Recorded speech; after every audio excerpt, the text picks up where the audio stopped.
Hi there, Lindsay here, the Frugal Crafter. Today I'm going to show you how to emboss without using a die cut machine. Check it out. Embossing has been around for a long time, and it's only recently, the last few years, that we've been using our die cutting machines to emboss. You can use brass stencils or plastic stencils. Brass are a little bit easier. You can use texture plates without a die cut machine. And you can even use your embossing folders without a die cut machine. Now I'm going to show you some examples here of things I embossed without a die cut machine, and then I inked them. But I'm also going to go ahead and show you exactly how to emboss without your machine, because they're an expensive investment. They take up a lot of space. So if you're, if you're not committed to using a lot, really, there's no point in having it. So the first thing you're going to need for this technique is an embossing folder, some paper, lighter weight paper will be a little bit better, a spray bottle of water or ink, and a rolling pin. Isn't that a cool rolling pin? I got that at an antiques market a few years ago. And Lord knows I don't use it for making pies, so I might as well keep it in the craft room. Your first step is to spray this with either water or a little ink. By moistening the paper, you make it a little bit more malleable, so it's gonna emboss a little easier. And then close it right in your embossing folder. Use your rolling pin to roll over it a few times. More is better. So I'm not very strong. Whoa, and I just knocked it onto the floor. This is, I'm using one of those Dollar Tree cutting mats, and it's a little slippery. Just sent my embossing folder a fly in there. And just really, get your strength into it and roll over that with a rolling pin. All right. You won't get quite as deep an impression as you would with a, let me just dry that off a little bit, with a, regular machine, but you still can see that I've got some embossing there. I can even hit it with a little ink pad so you can see a little bit better. The paper's still damp, so my ink might blend out, but you can see that I have some cool texture there. I definitely should let that dry first. So there you go. That is using an embossing folder with a rolling pin. Dampen your paper. Now, if you wait until the paper's dry, you'll probably get a better inked up result. The next method I want to show you is using texture plates. Now, these are texture plates by Fiskars. They usually come in packs of 6, but there's a texture on each side, which is kind of cool. So you get 2 textures on each plate. So you get about a dozen textures for about $10 or so. I've seen them sold at Walmart, at the craft stores. You can use them in your machine with like a sheet of rubber if you do have a machine, but this is how you use them without a machine. So I'm going to take a piece of paper, and I'm going to use a piece of tape to hold it in place because it will want to slip around and shift on you. In fact, I'm going to move this mat that I have because it's making everything way too slippery.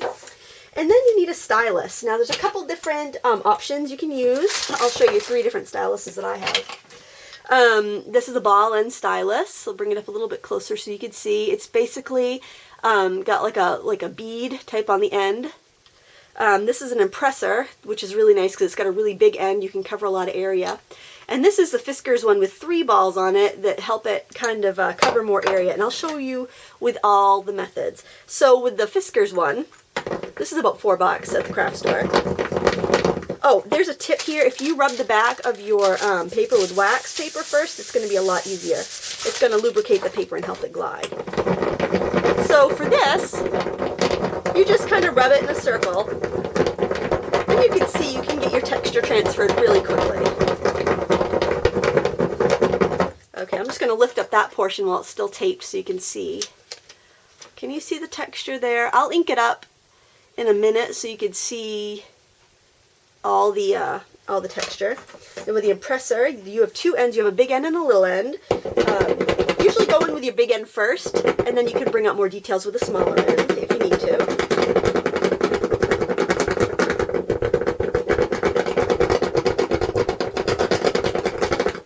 And I'll show you that a bit. You can see the texture there. And then just this traditional one, which we'll use a little bit more in the next way. I'm actually going over what I've already embossed, and that's just bringing out a little more detail. So it takes a little more time and a little more work than using an embossing machine or a die cutting machine, but you can absolutely get the job done. Alright, you see you have a nice texture there. I'm just going to hit it with an ink pad so you can see a little bit better. Get my mat back up here again. Get up on my map that I can wipe away easily. So there, you can see I've got a really nice texture there. It's kind of bold, but I wanted you to be able to see it on the video. The other method is using a brass stencil. And this is such an elegant look. And you may want to use a light box. This is, you don't need to, you can just hold it up against a window. Or many times you can even just kind of feel your way around on the stencil. But I am going to use the light box just so it's easier for you to see what I'm talking about. And I have all these brass stencils because I really enjoy embossing, and I was using these before I got a die cut machine. So I'm going to choose just a pretty motif. This is kind of pretty. And I'm going to get a piece of cardstock. You want cardstock because thinner paper might tear. And I'm just going to set that right on top like that. Now I'm going to tape it. I'm going to make sure I have the right side of my paper against my stencil, and I'm going to tape it down. And I think I'll use 2 pieces of tape just to make sure it's on there good. This video was a request. I like to do the video request because I know it's something somebody actually wants to learn about instead of just what I feel like making a video about. Alright, now I don't know if you can see that very well. Probably not because I have all the other studio lights on. Maybe if I turn these lights off you'll be able to see a little bit better. Can you see that? You can see that a little bit. I'm going to bring this up to the camera. See how you can see the design there when I bring it up like that? Well, I'm going to leave the lights off, so I apologize for how dark this is making it for you. And I'm going in, oh yeah, do my wax paper because that makes it a lot easier. Rub the back with the wax paper. And I'm going in first, just tracing everything with the large end of my ball end stylus. Now, you'll find ones that have smaller ends, and they're meant for toll painting, for like transferring patterns. These styluses with larger ends, this is by American Traditions, the same company that makes a lot of these stencils. The one with the larger ends are the ones that are meant for stencils. The ones with the tinier ends are meant for transferring patterns, and they're more likely to tear your paper if you try using them. You can try it. I have done it with the smaller ones before, but it works a lot better with the bigger ones. I'm going to speed this up while I go and trace all these shapes with the large end of the stylus.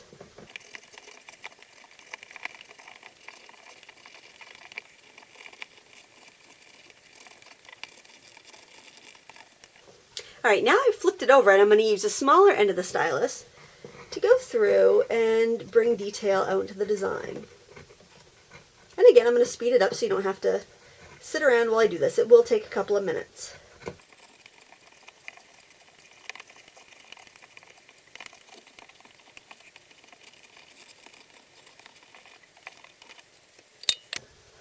Alright, now I can take the paper off of the stencil and show you the embossed design. Now, isn't that pretty? It's so detailed and lovely, and really a look you don't necessarily get with your machine. It's, you know, so pretty. You could put this on a card as a focal piece or on a scrapbook page. It's just so pretty. Now, if you have a machine, you're thinking, well, I got a machine, I'm not going to waste my time doing that. That's way too much work. Why on earth would I want to do that if I have a machine? Well, I am going to show you. If you look at this paper, you'll see that I was able to emboss all around the edges. So if you want to emboss on a scrapbook page that you can't fit through your die cut machine, it'll be very handy. So here I have just a plain piece of white typing paper. It's got a little texture to it. It's the same stuff I used here. So what I would do again was either spray it with water or with a little ink. I'm just going to use the ink because I got it right here. It's handy dandy. And if I don't want any puddles, I can just go ahead and blot it. It's not a big deal, really. And I've got my embossing folder, and I'm just going to set one corner in. So this is really handy if you're trying to do a border around a 12 by 12 page and you can't get a 12 by 12 page in a standard die cutter unless you want to fold it up and then have all kinds of creases and wrinkles, which, you know, it's not a big deal, but if you want it to be a little bit more seamless, that's not going to work for you. So I'm turning the embossing folder as I go.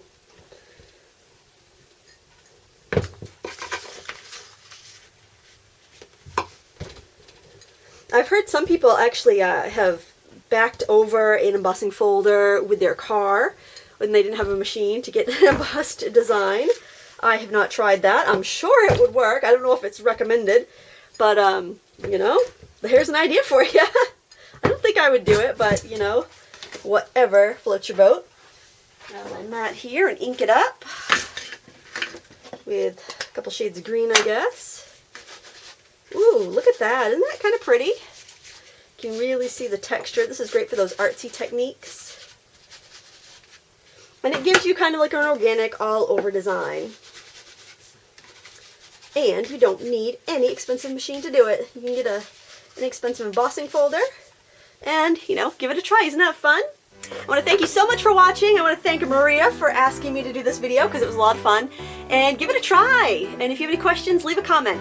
Thanks for stopping by. Until next time, happy crafting.